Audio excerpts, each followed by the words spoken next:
Today's story is called Blip Meets Pip by Natalie Jane Parker.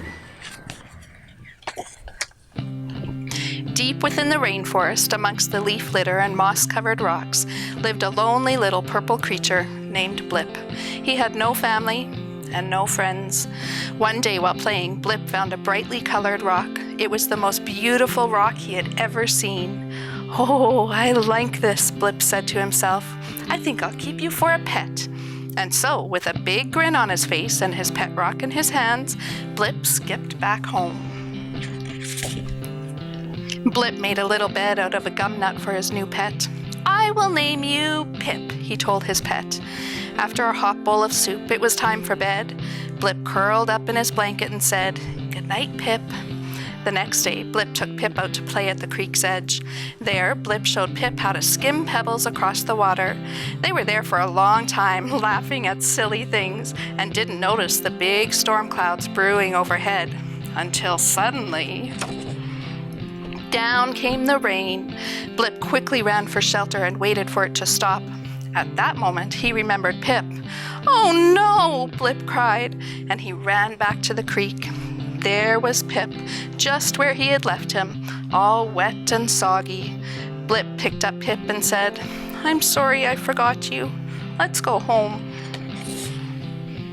Blip carried Pip over to a warm, sunny place to dry. "There you go," he said, placing Pip in the fork of a tree. "You will be nice and dry in no time."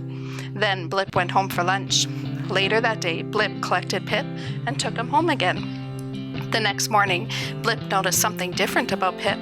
"Oh no," he said. There was a big crack in Pip's shiny red surface.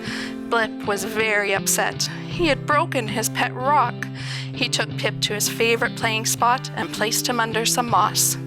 "I'm sorry, Pip," he said. "I didn't mean to break you. I suppose I'm just not responsible enough to have a pet." The next day was bright and sunny, but nothing could lift Blip's spirits. He was lonely once more. Blip decided to go for a long walk. Through the rainforest he went, over tree roots he jumped, and under branches he shuffled. Eventually, he found himself near the spot where he had placed Pip.